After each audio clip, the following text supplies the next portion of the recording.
Job లేక ఇబ్బంది పడుతున్నారా? అయితే మెడికల్ కోడింగ్ మీకు మంచి ఆప్షన్. వెంటనే కాల్ చేసి కోర్సులో జాయిన్ అవ్వండి.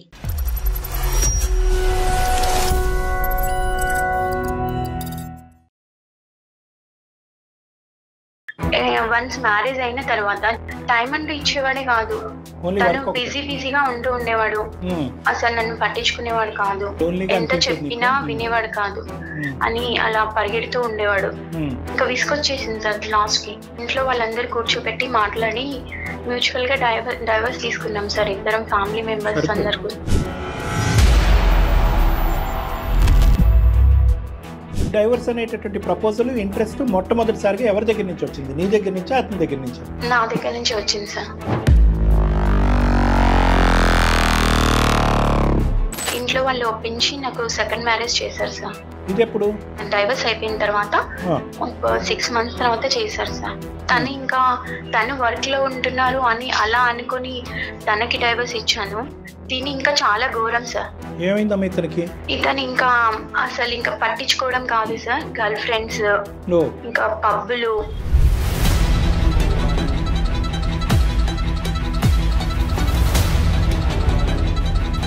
పెన్న మీదకి వెళ్ళి పొయ్యిలో పట్టట్టు అయిపోయింది నా జీవితం. ఇవన్నీ పెళ్ళైన తర్వాత ఇమీడియట్ గా కనిపించినాయేమో, లేదంటే కొంతకాలం బాగానే ఉన్న తర్వాత ఇవన్నీ మొదలు పెట్టాడా? 3 months అలా మంచిగా ఉన్నారు సార్. అంటే 3 months ఆపుకున్నాడు. ఇది ముందున్న అలవాట్లే.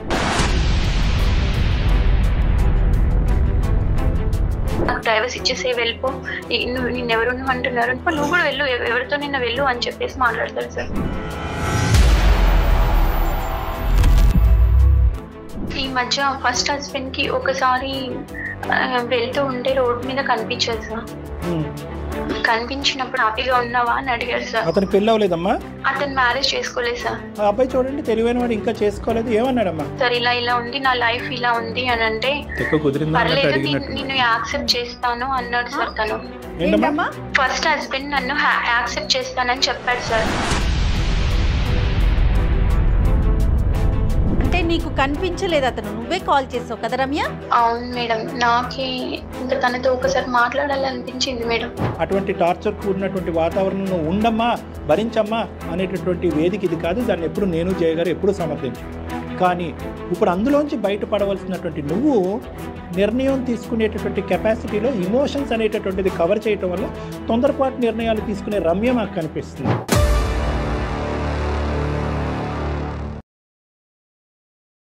అందమైన జీవితం కార్యక్రమానికి స్వాగతం. నమస్తే కళ్యాణ్ గారు. నమస్తే జయ గారు. కళ్యాణ్ గారు, రమ్య అనే ఒక అమ్మాయి మనకి మెయిల్ చేశారు.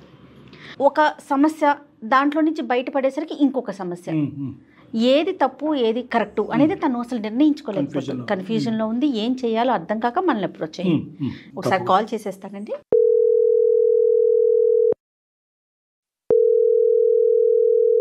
హలో. హలో, ఎవరండి? నేను జయానండి, సుమన్ టీవీ అందమైన జీవితం ప్రోగ్రామ్ నుంచి కాల్ చేస్తున్నాను. రమ్య గారు, మీరు మాకు మెయిల్ చేశారు కదా? అవునండి, నేనే మీకు మెయిల్ చేసింది. నాతో పాటు డాక్టర్ కళ్యాణ్ చక్రవర్తి గారు కూడా ఉన్నారు. మాట్లాడతాను మేడం. చెప్పమ్మా, సమస్య ఏంటి చెప్తాను. సార్, నేను 4 years ముందు రమేష్ అని ఒక అతన్ని లవ్ చేశాను సార్. అంటే మీ వయసు ఎంతమ్మా? ప్రస్తుతం మీరు ఏం చేస్తుంటారు? నేను హౌస్ వైఫే సార్. నా ఏజ్ 29 years సార్. ఆయన ఏం చేస్తుంటాడు? అతను సాఫ్ట్వేర్ ఇంజనీర్ మేడం. రమేష్ తో ఎలా పరిచయం? బీటెక్ చేసేటప్పుడు ఇద్దరం పరిచయం మేడం, క్లాస్ లో. బీటెక్ అయిపోయిన తర్వాత ఇద్దరం ఇంట్లో చెప్పి వాళ్ళందరూ ఒప్పుకున్న తర్వాత మ్యారేజ్ చేసుకున్నాం సార్. అక్కడ వరకు బాగుంది. తర్వాత ఏమైందమ్మా? మ్యారేజ్ చేసుకునే ముందు అంతకుముందు హ్యాపీగా అంత బాగా చూసుకునేవాడు, హ్యాపీగా ఉండేవాళ్ళము. వన్స్ మ్యారేజ్ అయిన తర్వాత టైం అంటూ ఇచ్చేవాడే కాదు. తను బిజీగా ఉంటూ ఉండేవాడు. అసలు నన్ను పట్టించుకునేవాడు కాదు. అతను వర్క్ బిజీగా ఉన్నాడు, బీటెక్ చదివి అదే కాలేజ్ నుంచి. ఈ అమ్మాయి బీటెక్ చదివి ఖాళీగా ఉండటం వల్ల అతని బిజీనెస్ అనేది ఇంకా ఎక్కువగా కనిపించింది. సర్లే అమ్మ, నువ్వు ఎందుకు బిజీగా లేవో కనుక్కోవచ్చా? మమ్మీ వాళ్ళు ఊరికినే ఎందుకు ఇద్దరు జాబ్ చేయడం అని చెప్పేసి అన్నారు సార్. సో నీ మెయిన్ కంప్లైంట్ అతని గురించి ఏంటంటే ఆ క్వాలిటీ టైం, ఫ్యామిలీ టైం అనేది కేటాయించేవాడు కాదు, అంతేనమ్మా? అవును సార్. స్టార్ట్అప్ కంపెనీ లాగా స్టార్ట్ చేద్దామని చెప్పి తనగా ఓన్ గా కంపెనీ స్టార్ట్ చేయడం కోసం తన వర్క్ లో తను బిజీగా ఉంటుండేవాడు సార్. మన ఫ్యూచర్ కోసమే కదా నేను ప్లాన్ చేస్తున్నాను అని చెప్పేసి అనేవాడు సార్. అంటే అక్కడ నాకు ఎక్కడ ఫ్యూచర్ కనిపించలేదు. ఓన్లీ రోబో లాగా అలా వర్క్ చేస్తూ ఉండేవాడు. ఇంకా లైఫ్ అంటూ ఇదేనా అన్నట్టుగా అయిపోయింది నాకు లాస్ట్ కి. ఏంటి ఇంకా ఇది ఇంకా బోర్గా అదేదో మెంటల్ టెన్షన్ లాగా అయిపోయింది సార్. ఎంత చెప్పినా వినేవాడు కాదు. మనీ మనీ వర్క్ వర్క్ అని అలా పరిగెడుతూ ఉండేవాడు. ఇంకా విసుకొచ్చేసింది సార్ లాస్ట్ కి. ఇంట్లో వాళ్ళందరూ కూర్చోబెట్టి మాట్లాడి మ్యూచువల్ గా డైవర్స్ తీసుకున్నాం సార్ ఇద్దరం ఫ్యామిలీ మెంబర్స్ అందరు. ఇలాంటి కారణాలు కూడా డైవర్స్ అవుతున్నాయంటే అది కూడా మ్యూచువల్ గా మాట్లాడుకొని ఇరు కుటుంబాలతో కలిపమ్మా, ఇరు కుటుంబాలు కూర్చొని మాట్లాడుకొని. ఫ్యామిలీ లైఫ్ ఉండేదమ్మా, అంటే భార్యాభర్తల లైఫ్ ఉండేదా మీ ఇద్దరి మధ్యన? ఉండేది సార్. కానీ పిల్లలు లేరు మీకు? పిల్లలు లేరు సార్. డైవర్స్ అయిపోయిందమ్మా?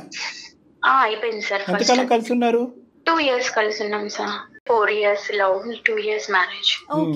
సో వాస్తవానికి వీళ్ళు పెళ్లి అయ్యి 2 years కాదు 6 years అయినట్టు. అంతే కదా, 4 years 2 years అంటే అంతే సార్. ఏంటమ్మా ఎవరు అడ్డుపడలేదా ఇలాంటి కారణం? ఒప్పుకున్నాడు అతను ఒప్పుకోవటం ఒకటి, కుటుంబ సభ్యులు ఒకటి, ప్రేమించుకున్నది అండర్స్టాండ్ గా తీసుకొని ఇంకా తను నన్ను ఎప్పటికీ అర్థం చేసుకోలేకపోతున్నావు నువ్వు.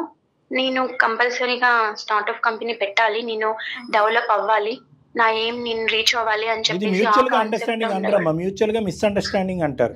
లవ్ చేసినప్పుడు ఉన్నది సార్, కానీ వన్స్ మ్యారేజ్ అయ్యాక అసలు తను నన్ను ఇంకా పట్టించుకోవడమే మానేశారు సార్. సో అంతకు ముందు ఉండేటువంటి టైం కూడా పెళ్లి అయిన తర్వాత ఇంకా కేటాయించడం, మ్యారేజ్ అయిన తర్వాత జాబ్ వచ్చిన తర్వాత వన్స్ ఇంకా అందులోనే హ్యాపీగా ఉందామని చెప్పేసి అన్నాను సార్. చాలా సార్లు తనకి ఎక్స్ప్లెయిన్ చేయడానికి ట్రై చేశాను, కానీ తను వినలేదు ఎంతకి. ఆ తర్వాత డైవర్స్ తీసుకున్నాం సార్. మ్యూచువల్ గా ఫ్యామిలీ మెంబర్స్ అందరు కూర్చొని డైవర్స్ తీసుకున్నాం. మ్యూచువల్ గా ఫ్యామిలీ మెంబర్స్ అందరికి ఎవరు ఆపలేదమ్మా? ఇరువైపు కుటుంబాలు కాస్త చూడండి, లేదంటే కౌన్సిలింగ్కి వెళ్ళండి, లేదంటే బాబు నువ్వు ఇలా తగ్గాలి, అమ్మ నువ్వు ఇలా ఉండాలి అనేటటువంటి మాట ఎవరి దగ్గర నుంచి రాలేదా? డైరెక్ట్ గా డైవర్స్ అనే పదం వచ్చిందా? అటు పేరెంట్స్ ఇటు పేరెంట్స్ అందరు మాట్లాడారు. డైవర్స్ అనేటటువంటి ప్రపోజల్ ఇంట్రెస్ట్ మొట్టమొదటిసారిగా ఎవరి దగ్గర నుంచి వచ్చింది? నీ దగ్గర నుంచా అతని దగ్గర నుంచా? నా దగ్గర నుంచి వచ్చింది సార్. అట్లీస్ట్ వీకెండ్స్ అన్న టైం కేటాయిస్తాను, హాలిడేస్ కేటాయిస్తాను అని కూడా ఒప్పుకోలేదు సార్. తను రీచ్ అవ్వాలని చెప్పేసి ఆ కాన్సెప్ట్ లోనే తను ఉన్నాడు. ఇంట్లో వాళ్ళు ఒప్పించి నాకు సెకండ్ మ్యారేజ్ చేశారు సార్. ఇది ఎప్పుడు? డైవర్స్ అయిపోయిన తర్వాత ఒక 6 months తర్వాత చేశారు సార్. సెకండ్ మ్యారేజ్ అయింది సార్. తను వర్క్ లో ఉంటున్నారు అని అలా అనుకుని తనకి డైవర్స్ ఇచ్చాను. దీని ఇంకా చాలా ఘోరం సార్. ఏమైందమ్మా ఇతనికి? ఇతను ఇంకా అసలు ఇంకా పట్టించుకోవడం కాదు సార్. గర్ల్ ఫ్రెండ్స్, ఇంకా పబ్బులు. అదేనండి, మొదట అతను సింగిల్ జాబ్ అంటే ఇతనికి 2 జాబులు 3 జాబులు చాలా జాబులు ఉన్నాయి ఇతనికి. పెన్న మీదకి వెళ్ళి పొయ్యిలో పడ్డట్టు అయిపోయింది నా జీవితం. 2 years ఉన్నాను సార్ అలా. చాలా వరకు ఈయన టార్చర్ మెయిన్. నీకు ఇష్టమైతే ఉండు, లేకపోతే వెళ్ళిపో అని చెప్పి మమ్మీ వాళ్ళు తీసుకొచ్చారు సార్. పెద్దవాళ్ళు తీసుకొచ్చిన సంబంధం. అతనికి ఇంతకు ముందు పెళ్లి అయిందా? అతనికి ఇది ఫస్ట్ మ్యారేజా? తనకి ఏం మ్యారేజ్ అవ్వలేదు సార్. ఇది ఫస్ట్ మ్యారేజ్. మరి ఫస్ట్ మ్యారేజ్ అబ్బాయి నీ గతం గురించి అన్ని తెలుసుకున్నాడా? అన్ని ఎక్స్ప్లెయిన్ చేశాం సార్. అన్ని ఎక్స్ప్లెయిన్ చేశాకే మ్యారేజ్ చేసుకున్నాడు సార్. ఎందుకు వచ్చాడు? ఇతను కళా పోషకుడు అని చెప్పి చాలా మందికి తెలిసి ఏ అమ్మాయిలు రాక ఇంకా నువ్వు దొరికావు కాబట్టి నిన్ను చేసుకున్నాడేమోనమ్మా. అసలు ఏమైనా వాకప్ చేశారా ఇతని గురించి? మమ్మీ వాళ్ళు చూసారు, సరే అని చేసుకున్నాను సార్. తెలియదు ఇంకా అతని గురించి. ఇతను సాఫ్ట్వేరే సార్. తను ఇంకా 3-4 days కూడా వెళ్ళిపోతాడు సార్. ఇంకా ఇంట్లో నుంచి చెప్పకుండా వెళ్ళిపోతాడు. ఎక్కడికి వెళ్ళారు అంటే అసలు నువ్వెవరు మాట్లాడడానికి, నీకు ఇష్టమైతే ఉండు, లేకపోతే వెళ్ళిపో, అది నా ఇష్టం, నా లైఫ్ నా ఇష్టం. అంటే ఇవన్నీ పెళ్ళైన తర్వాత ఇమీడియట్ గా కనిపించినాయేమో, లేదంటే కొంతకాలం బానే ఉన్న తర్వాత ఇవన్నీ మొదలు పెట్టాడా? 3 months అలా మంచిగా ఉన్నారు సార్. అంటే 3 months ఆపుకున్నాడు. ముందున్న అలవాట్లే. నాకు ఒక పాప ఉంది సార్. ఇప్పుడు సెకండ్ హస్బెండ్. ఎంతమ్మా పాప ఏజ్ ఇప్పుడు? 7 months సార్. ఇంతెంత టార్చర్ పడలేకపోతున్నాను సార్. సెకండ్ హస్బెండ్ తోటి నాకు చాలా టార్చర్ చూపిస్తున్నాడు. ఆ టార్చర్ నేను అనుభవించలేకపోతున్నాను. ఇష్టం వచ్చినట్టు మాట్లాడతాను సార్. ఇష్టమైతే ఉండు, వెళ్ళిపో, నాకు డైవర్స్ ఇచ్చేసే, వెళ్ళిపో, నిన్నెవరు అంటున్నారు, నా ఇష్టం, ఇది నా లైఫ్, నువ్వు కూడా వెళ్ళు, ఎవరితో నిన్న వెళ్ళు అని చెప్పేసి మాట్లాడతారు సార్. ఇప్పుడు పాప ఒకటి అమ్మాయికి కాదు మా. ఇప్పుడు మా దాకా ఎందుకు వచ్చావు నువ్వు? అందమైన జీవితానికి ఎందుకు మెయిల్ చేసావు? అయితే నేను ఈ మధ్య ఫస్ట్ హస్బెండ్ కి ఒకసారి వెళ్తూ ఉంటే రోడ్ మీద కనిపించారు సార్. కనిపించినప్పుడు ఎలా ఉన్నావా, హ్యాపీగా ఉన్నావా, నీకు నచ్చినట్టుగా ఉంటామని వెళ్ళావు కదా, హ్యాపీగా ఉన్నావా అని అడిగారు సార్. అతను పెళ్ళి అవ్వలేదమ్మా? అతను మ్యారేజ్ చేసుకోలేదు సార్. అతను చేసుకోలేదు ఇంకా. తెలివైనాడు, ఆలోచిస్తున్నాడు, నీట్గా ఎంచుకుందామని వెయిట్ చేస్తున్నాడు. నీకు ఆదరాబాదరాగా డివోర్స్ అయినటువంటి 6 నెలల్లోనే ఏదో కొంపలు మునిగిపోయినట్టు పెళ్లి అనేటటువంటిది ఒక ఆడది. పెళ్లి డైవర్స్ అయిన తర్వాత పెళ్లి కాకుండా ఉండకూడదు ఈ సమాజంలో. తల్లిదండ్రులకి అవమానము, సమాజంలో అందరికీ అవమానం. వీలైనంత తొందరగా పెళ్లి చేసేసేయాలి. అక్కడే తప్పిదాలు జరిగిపోతూ ఉంటాయి. ఇంకొక సాంప్రదాయం, ఇంకొక పట్టింపు, ఇంకో పంతం ఉంటుంది కదా. ఏంటంటే సెకండ్ మ్యారేజ్ ఉండొద్దు, ఫస్ట్ మ్యారేజ్ అబ్బాయే కావాలి. ఆ ఫస్ట్ మ్యారేజ్ అబ్బాయి వచ్చేటప్పటికి వాడు ఎలాంటి వాడు ఏంటి వెనక ముందు ఏముందన్నది వాకప్ చేయకుండా చేసేసుకోవటం. ఆ అబ్బాయి చూడండి తెలివైన వాడు, ఇంకా చేసుకోలేదు. ఏమన్నాడమ్మా, హ్యాపీగానే ఉన్నాడా తను? తను హ్యాపీగా ఉన్నావా అని అడిగారు సార్. ఆ మాటకి నాకు చాలా ఏడుపు వచ్చేసింది సార్. తనకు చెప్పాను సార్, ఇలా ఇలా ఉంది నా లైఫ్, ఇలా ఉంది అని అంటే పర్లేదు నిన్ను యాక్సెప్ట్ చేస్తాను అన్నాడు సార్. తను ఫస్ట్ హస్బెండ్ నన్ను యాక్సెప్ట్ చేస్తానని చెప్పాడు సార్. మీకు పని పట్టలేదమ్మా ఏంటి ఇప్పుడు ఈ పెళ్లిలోంచి మళ్ళీ నిన్ను యాక్సెప్ట్ చేయటం ఏంటి? అంటే ఇప్పుడు సెకండ్ హస్బెండ్ టార్చర్ నేను అనుభవించలేకపోతున్నాను సార్, బాగా టార్చర్ చేస్తున్నారు. కానీ మీరు కూడా విడిపోయిన వాళ్ళే కదమ్మా. ఈ జంపింగ్ జాక్ ఏంటమ్మా, ఇక్కడి నుంచి అక్కడ జంప్ చేయటం, అక్కడి నుంచి ఇక్కడ జంప్ చేయటం. సరే ఇది టార్చర్, అది అర్థమైంది. అక్కడ మళ్ళీ అతను నేను రెడీగా ఉన్నాను రా అంటే కనుక మీ ఇష్యూని ఎవరు రిజాల్వ్ చేస్తారు? ఈ బుర్ర ముందే ఉంటే బాగుండేదేమో కదా. అవును సార్, నేను చాలా తప్పు చేశానని అప్పుడు అర్థమైంది సార్. పెద్ద ముళ్ళు ముందు పెద్ద గీత ముందు చిన్న గీత, అది సమస్య ఇది సమస్య, అది చిన్న సమస్య ఇది పెద్ద సమస్య. అక్కడ ఎంట్రీ ఇవ్వగానే నీకు చిన్న సమస్య మళ్ళీ కనిపిస్తుంది. At the end of the day అది చిన్నదైనా కూడా సమస్య. ఆ సమస్యలో 2 years పాటు నువ్వు వేగలేక బయటకు వచ్చావు, అది గుర్తుపెట్టుకో. తను ఇంకా యాక్సెప్ట్ చేస్తానని చెప్పాడు సార్ ఫస్ట్ హస్బెండ్. అతను ఇప్పుడు అమ్మ యాక్సెప్ట్ చేయటం చేయకపోవటం కాదు, నువ్వు కదమ్మా వద్దనుకుని వచ్చేసింది, అతను కాదు కదా. అప్పుడు సమస్య నీ వైపు నుంచి మొదలైంది కదా ఫస్ట్ టైం తో, అంతే కదా డాక్టర్ గారు? నిన్ను యాక్సెప్ట్ చేస్తాడు, పాపని కూడా యాక్సెప్ట్ చేస్తానని చెప్పాడు సార్ తను. మార్పులు ఇంతకు ముందు మీరు 2 years పాటు వచ్చినటువంటి భేదాభిప్రాయాలు ఎలాగ రిజాల్వ్ అవుతాయి? తను బేసిక్ గా చాలా మంచివాడు సార్. అవును సార్, తను వర్క్ ప్రెజర్ వల్ల అలా పట్టించుకోవడం మానేసాడే గానీ తను ఇంకెప్పుడు నన్ను ఎలా అరెస్ట్ చేయలేదు సార్. సెకండ్ హస్బెండ్ టార్చర్, చాలా టార్చర్ సార్. ఇప్పుడు ఏంటమ్మా రిజైన్ చేస్తా అంటాడు జాబ్ కి ఫస్ట్ హస్బెండ్? రిజైన్ చేస్తా అని చెప్పలేదు సార్. నేను కొంచెం సెట్ చేసుకుంటాను నా టైమింగ్స్ అంతా, నీకోసం నేను లైఫ్ ని కొంచెం హ్యాపీగా చూసుకోవడానికి నేను ట్రై చేస్తాను. పాపని కూడా నేను చాలా బాగా చూసుకుంటాను. నువ్వు వెళ్ళాక నాకు అర్థమైంది నిన్నెంత మిస్ అయ్యానో అని చెప్పేసి చెప్పారు సార్. ఇప్పుడు భార్యతో పాటు బేబీ వస్తుంది, మాకెందుకు చేసావమ్మా? సార్ నాకు ఏం చేయాలో అర్థం అవ్వట్లేదు సార్. నాకు అర్థం కావట్లేదు. మైండ్ బ్లాక్ అయిపోయింది సార్. మమ్మీ వాళ్ళకి కూడా చెప్పలేను సార్ ఇప్పుడు నేను ఈ సిచ్యువేషన్. చెప్పాలమ్మా, ఇది పక్కా చెప్పాలి. మా వరకు వచ్చే ముందు ఫస్ట్ ఆఫ్ ఆల్ పేరెంట్స్ చెప్పండి, చాలా క్రిటికల్ ఇష్యూ అమ్మా. నీ ఫస్ట్ మ్యారేజ్ అలా అయినందుకే పేరెంట్స్ ఎంతో బాధపడుతూ ఉంటారు. ఆ అబ్బాయి పేరెంట్స్, మీ పేరెంట్స్ అకారణంగా డివోర్స్. అది ఫస్ట్ది. అసలు వాళ్ళు ఇరువైపులు పెద్దవాళ్ళు, అంత మెచ్యూరిటీ ఉండి అనుభవం ఉండే ఆలోచన ఉండేటటువంటి వాళ్ళు ఎందుకంత తొందరపడ్డారు? అమ్మ ఇంకో 6 నెలలు చూడు, ఇంకో సంవత్సరం చూడు, లేదంటే మా అందరి మధ్యన కౌన్సిలింగ్ జరగకపోతే బయటికి వెళ్ళి కౌన్సిలింగ్ తీసుకోండి, లేదంటే నువ్వు ఉద్యోగం తీసుకుని నువ్వు బిజీ అవ్వు. ఆ చిన్నపాటి సమస్యకి మాకైతే కనుక అది గోరంత సమస్య, ఇది కొండంత సమస్య. ఆ గోరంత సమస్యకి 1,00,000 పరిష్కార మార్గాలు కనిపిస్తున్నాయి మాకు. నువ్వు పని చేయొచ్చు, ఆ అబ్బాయి పని తగ్గించుకోవచ్చు, మీరిద్దరు కలిపి కౌన్సిలింగ్కి వెళ్ళొచ్చు, ఎన్నున్నాయమ్మా మార్గాలు. సరే ఇప్పుడు ఆ అబ్బాయి రెడీ, నువ్వు రెడీ, మీ ఇద్దరు రెడీ అయిపోతే సరిపోద్దా? ఇరువైపుల కుటుంబాలను ఒప్పించక్కర్లేదా? ఈ మహానుభావుడిని ఎవరినైతే నువ్వు ఇప్పుడు పెళ్లి చేసుకున్నావో వాళ్ళ అమ్మ నాన్న ఏమంటారు? వాడిని నువ్వే మార్చుకోవాలి, నీ గురించి తెలిసి మ్యారేజ్ చేసుకున్నాడు తను, మార్చుకోవాల్సిన అవసరం ఉంది అని చెప్పేసి అన్నారు సార్. మారకపోయేటప్పటికి ఈ అమ్మాయి కొంతమంది ఉంటారు చూడండి, వీడు అలవాట్లు మారట్లేదు, ప్రవర్తన మారట్లేదు అంటే పెళ్ళాక మారుతాడంటే వీళ్ళు దొరికారు. రమేష్ ఇప్పుడు మనస్ఫూర్తిగా వచ్చాడా? అంటే నీ బాధను విని నీ మీద సానుభూతితో వచ్చాడా, లేదంటే ఇన్ని రోజులు బట్టి నువ్వు లేక అతను కూడా బాధపడుతున్నాడా? లేదు సార్, నాకే తనతో మాట్లాడాలనిపించింది సార్ ఒకసారి. కనిపించలేదు అతను, నువ్వే కాల్ చేసావు కదా రమ్య? అవును మేడం, నాకే ఇంకా తనతో ఒకసారి మాట్లాడాలనిపించింది మేడం. రమ్య, నాకు ఒకటి అనిపించింది, ఇప్పుడు మీరు లవ్ మ్యారేజ్ చేసుకున్నప్పుడే మీ పేరెంట్స్ నీ పేరెంట్స్ ముఖ్యంగా కూర్చొని మాట్లాడారు కదా, మరి ఇది అరేంజ్ మ్యారేజ్, ఇక్కడ ఇష్యూ అయినప్పుడు నీ పేరెంట్స్కి చెప్పాల్సింది కదా రమ్య నువ్వు ఒకసారి. వాళ్ళ అత్త మామూలుగా చెప్పింది, వాళ్ళు ఏమొచ్చి హ్యాండ్స్ అప్, మేమేమి చేయలేము ఇక్కడ, మార్చుకుంటే కనుక నువ్వే మార్చుకో అని చెప్పి వాళ్ళు తప్పించుకున్నారు. అది కామన్ కదా డాక్టర్ గారు? పోలీస్ కంప్లైంట్ చేశాను, హరాస్మెంట్ చేస్తున్నారు ఇలా అని చెప్పేసి మా మమ్మీ వాళ్ళు మేము అందరం కలిసి మాట్లాడాం సార్. అయినా కానీ తనలో కొంచెం కూడా చేంజ్ లేదు సార్. ఆల్రెడీ ఫస్ట్ మ్యారేజ్ అలా అయిపోయింది, అట్లీస్ట్ సెకండ్ మ్యారేజ్ నైనా కాపాడుకుందాం, ఇలా హ్యాపీగా ఉండొచ్చు అని చెప్పేసి దాకా కూడా వెళ్ళారు. అవును మేడం. అంటే ఫైనల్ గా పేరెంట్స్ కి తెలిసింది, పోలీస్ కంప్లైంట్ ఇచ్చారు. పోలీస్ కంప్లైంట్ ఇచ్చినా కూడా అతనిలో మార్పు లేదు. పాప ఉంది కాబట్టి నువ్వు ఇవన్నీ అనుభవిస్తూ అక్కడే ఉన్నావు, అంతే కదమ్మా? అవును సార్, అటు పేరెంట్స్ ఇటు పేరెంట్స్ తనతో మాట్లాడడం జరిగింది, అంతా అయిపోయింది. అయినా కానీ తనలో కొంచెం కూడా చేంజ్ లేదు. నీకు ఇష్టమైతే ఉండు, లేకపోతే వెళ్ళిపో అని చెప్పేసి ఎలా పడితే అలా మాట్లాడుతున్నారు సార్. ఇక్కడ నీ సైడ్ నుంచి, మీ కుటుంబ సభ్యుల సైడ్ నుంచి చాలా తప్పులు ఉన్నాయన్న. ఇప్పుడు వెనక్కి తిరిగి చూసేటప్పటికి ఇక్కడ నిజంగా మనసున్న మనిషి ఎవరన్నా ఉన్నాడంటే కనుక రమేష్ అనిపిస్తుంది నాకు. నిజంగా నీది తప్పే. ఇప్పుడు వచ్చినటువంటి అబ్బాయి యొక్క ఆలోచన శైలి మాత్రం చాలా దుర్మార్గత్వం. అతను మారుతాడని నేనైతే అనుకోవట్లేదు. ఇప్పుడు రమేష్ నీ జీవితంలోకి రావాలి అని నువ్వు మనస్ఫూర్తిగా కోరుకుంటున్నావా? ఈ వేడి తట్టుకోలేక, ఈ సమస్యను భరించలేక, బిడ్డతో పాటు నా జీవితం సర్వనాశనం అయిపోద్ది అని చెప్పి ఆ వేడిలోంచి ఒక చల్లదనం కావాలి. కాబట్టి రమేష్ యొక్క పనితనం కానీ, అతని యొక్క ఆలోచన శైలి, అతని వ్యక్తిత్వాన్ని తర్వాత చూసుకుందాం, ఇప్పటి వరకు అయితే కనుక ఇక్కడ పరిగెట్టుకుని వచ్చేద్దాం అన్నట్టుగా వస్తున్నావా? అంటే నేను కూడా బీటెక్ చేశాను సార్. ఒకవేళ తను కలవకపోతే మళ్ళీ రమేష్ నాతో, నేను కూడా జాబ్ చేసి పాపను చూసుకుందాం అన్న డెసిషన్కి వచ్చాను సార్ లాస్ట్ కి. ఒకవేళ రమేష్ ఎస్ అన్నా నో అన్నా కూడా మీరైతే ఇతనితో సెపరేట్ అయిపోవటానికి రెడీగా ఉన్నారు, అంతేనా?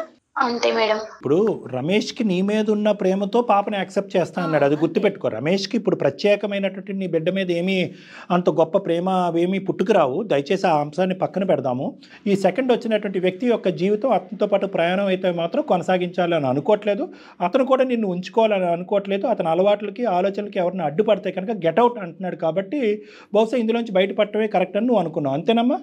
అవును సార్.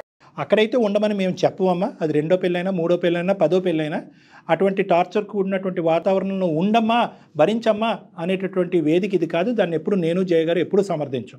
కానీ ఇప్పుడు అందులోంచి బయటపడవలసినటువంటి నువ్వు నిర్ణయం తీసుకునేటటువంటి కెపాసిటీలో ఇమోషన్స్ అనేటటువంటిది కవర్ చేయటం వల్ల తొందరపాటు నిర్ణయాలు తీసుకునే రమ్య మాకు కనిపిస్తుంది.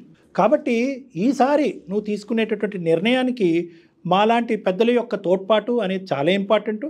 కుటుంబ సభ్యుల యొక్క ఆలోచన అనేది కూడా చాలా ఇంపార్టెంట్. దీంతో పాటు పాప భవిష్యత్తు కూడా అంతే. ఇప్పుడు మళ్ళీ ఈ వాతావరణంలోకి వెళ్ళాక కొత్త వాతావరణం ఒక 1 నెల రోజుల పాటు రమేష్ మళ్ళీ నువ్వు వెనక్కి వచ్చావు కాబట్టి నీతో చాలా టైం స్పెండ్ చేసి అంతా మారిపోయినట్టుగా ఉండి, మళ్ళీ ఒక 1 నెల రోజుల తర్వాత మళ్ళీ అతను స్టార్టప్ అనుకుంటూ ఆ పనిలో స్పీడ్గా బిజీ అయ్యి, ఇదేంటి మళ్ళీ నాకు ఇతను టైం స్పెండ్ చేయట్లేదని చెప్పి ఇంకో విడాకులు తీసుకోవడానికి నువ్వు ప్రయత్నం చేసావు అనుకో, అర్థం లేనటువంటి వ్యవహారం అవుతుంది. ఇంకా పెళ్లి విడాకులు ఇదే కాన్సెప్ట్ అయిపోతుంది తన జీవితం అంతా కూడా. ఇప్పుడు వరకు అయితే కనుక స్టెప్ బై స్టెప్ అని అంటానమ్మా.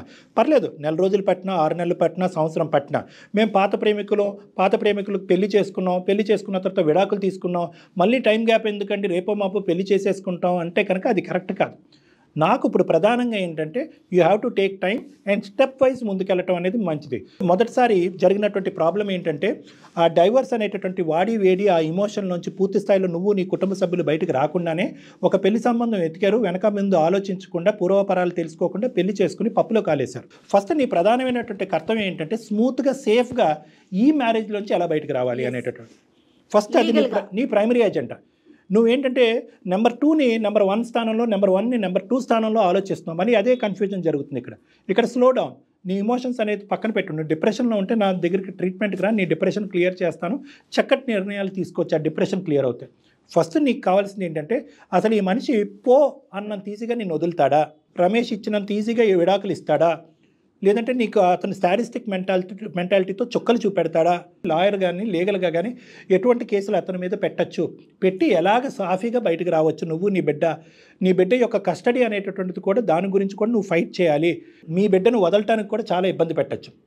అదొక చిక్కుముడి సమస్య అవుతుంది. సో కాబట్టి నువ్వు నీ బిడ్డ సేఫ్గా బయటకు రావాలి. రెస్పాన్సిబిలిటీ తీసుకోడు సార్ పాపని. నువ్వు చెప్పేది కరెక్ట్ రమ్య, కానీ డాక్టర్ గారు చెప్పే కోణం ఒకసారి ఆలోచించు. పట్టించుకోకపోవటం వేరు, అతను నిన్ను వదిలించుకోవటం వేరు కదా. అతను ఎంతవరకు ముందుకు వస్తాడో నీకు డివోర్స్ ఇవ్వడానికి. వీళ్ళు ఏం చేస్తారంటే నీ వరకు విడాకులు ఇస్తారు, కానీ కస్టడీ గురించి ఫైట్ చేస్తారు. అప్పుడు ఏమవుతుందంటే బిడ్డ మీ ఇద్దరి దగ్గర ఉంటుంది, నీ దగ్గర, రమేష్ దగ్గర ఉంటుంది. ఇతను ఏంటంటే బిడ్డ ద్వారా ఒక గేమ్ ఆడటం మొదలు పెడతాడు.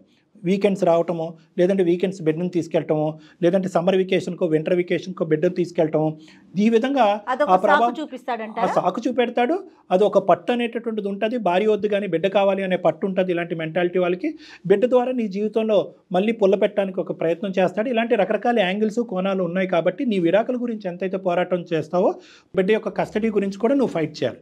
ఈ 2 ఫైటింగ్లు గెలిచిన తర్వాతే రమేష్తో ఏంటి నీ జీవితం అనేది అప్పుడు ఆలోచించాలి. ఎందుకంటే నీకు విడాకులు ఇవ్వటమే కాదు, బిడ్డను కూడా పూర్తి స్థాయిలో ఎటువంటి కండిషన్ లేకుండా నీకు ఇచ్చేస్తున్నాను అనేటటువంటి దాని గురించి కూడా నువ్వు పోరాడాలి. ఎందుకంటే అటువంటి వ్యక్తిత్వం ఉండేటటువంటి వ్యక్తితో బిడ్డను ఉంచడం కూడా ప్రమాదం, చాలా ప్రమాదం. ఇప్పటికైనా నీకు ఇప్పుడు నీకు తెలుసుకోవాల్సింది ఏంటంటే అమ్మ, బహుశా మొదటి పెళ్లిలోనే నువ్వు ఆలోచించవలసిన అంశం ఏంటంటే అప్పుడే నువ్వు ఉద్యోగరీత్యా బిజీ అయ్యి ఉంటే కనుక ఆ ఉద్యోగంలో ఉండేటటువంటిది, ఆ సాధక బాధకాలు ఏంటి, కష్ట నష్టాలు ఏంటి, ఉదయం ఎన్నింటికి పోతే సాయంత్రం ఎన్నింటి వరకు రావచ్చు, నిలబెట్టుకోవచ్చు, ఎంత కష్టపడితే కనుక ఉద్యోగాన్ని నిలబెట్టుకోవచ్చు. ఎలా ఉందమ్మా ఈరోజు సాఫ్ట్వేర్ ఇంజనీర్లు కార్పొరేట్ సెక్టర్లో ఆగమ్య గోచరంగా ఉంది. టార్గెట్స్ నిలబెట్టకపోతే కనుక ఓవర్ నైట్ నోటీస్ ఇచ్చి తీసేస్తున్నారు జాబ్స్. ఇప్పటికైనా నువ్వు ఉద్యోగం అనేటటువంటి దాంట్లో వెళ్ళి స్లోగా సాఫీగా ఇందులో బయటకు వస్తూ ఫైనాన్షియల్గా స్టెబిలైజ్ అయ్యి రమేష్తో కూడా నాతో ఒకసారి మాట్లాడిపించమ్మా. అసలు ఆ అబ్బాయి మెంటాలిటీ ఏంటి, ఆ అబ్బాయి మనసులో ఆలోచన ఏముంది, ఇంకా నువ్వు ఫోన్ చేసేటప్పటికి నీ కథ వినేటప్పటికి నువ్వు ఇప్పటికీ నా మనసులో స్థానం ఉంది రా వచ్చేసే అని అంత రెడీగా ఎందుకు అన్నాడు, మనస్ఫూర్తిగా అన్నాడా, ఎటువంటి మార్పులు చేర్పులు అతనిలో వచ్చినాయి అనేటటువంటిది రమేష్ పాయింట్ ఆఫ్ వ్యూలో కూడా మనం కనుక్కోవాలమ్మా. తొందరపడి ఎలాంటి నిర్ణయం తీసుకోవద్దు రమ్య. డాక్టర్ గారు చెప్పే సలహా అయితే కొంచెం టైం తీసుకో. చాలా కన్ఫ్యూజ్ గా ఉంది. కన్ఫ్యూజన్ కాదమ్మా, నువ్వు డిప్రెషన్ లో ఉన్నావమ్మా. ఎక్కడ కూడా నీ డిప్రెషన్ లో తేరుకోలేదు. ఎప్పుడైతే కనుక రమేష్ వర్క్ లో బిజీ అయిపోతున్నాడు అని అక్కడ 2 years డిప్రెషన్ లో ఉన్నావు. విడాకులు తీసుకున్న 6 నెలల తర్వాత పెళ్లి చేసుకుని రెండో పెళ్లిలో ఎంటర్ అయిన 2 సంవత్సరాల పాటు డిప్రెషన్ లో ఉన్నావు. నువ్వు ఎక్కడ తేరుకోలేదు, మానసికంగా నువ్వు ఎక్కడ తేరుకోలేదు. ఆ డిప్రెషన్లోనే పిల్లని కనేసావు. ఇప్పుడు ఏంటంటే కనుక ఇప్పుడు వెనక్కి ముందు వెనక్కి రెట్రోస్పెక్టివ్గా ఆలోచించడం అనేది జరుగుతుంది. కాబట్టి ఫస్ట్ నువ్వు మానసికంగా తేరుకోవాలి, ఆ డిప్రెషన్కి సంబంధించిన ట్రీట్మెంట్ తీసుకోవాలి, దానికి సంబంధించిన కౌన్సిలింగ్ తీసుకోవాలి. అందులో పూర్తి స్థాయిలో బయటకు వచ్చిన తర్వాత స్టెప్ వైజ్ నేను చెప్పినటువంటి విధంగా ముందుకెళ్తే కనుక ఖచ్చితంగా నీకు నీ కూతురికి మంచి బంగారు జీవితం అనేది ఉంది. నువ్వైతే రమ్య ఒకసారి డాక్టర్ గారిని కలువమ్మా. నువ్వు మీ పేరెంట్స్ నేను వాళ్ళు చేయండి డాక్టర్ గారు. తప్పకుండా సార్. దాన్ని బట్టి మనం ఒక్కొక్క స్టెప్ తీసుకుని ముందుకెళ్దాం. ఖచ్చితంగా మంచి అవకాశం, మంచి డెసిషన్ తీసుకోవడానికి ఒక అవకాశం ఉంటుంది రమ్య. మీ పేరెంట్స్ని తీసుకొని ఒకసారి వచ్చి డాక్టర్ గారిని కలువు, తర్వాత ఏం చెయ్యాలనేది ఆలోచిద్దాం. ఓకేనమ్మా? Okay sir. ఓకే అమ్మా, ఆల్ ద బెస్ట్ అమ్మా నీకు నీ బిడ్డకి.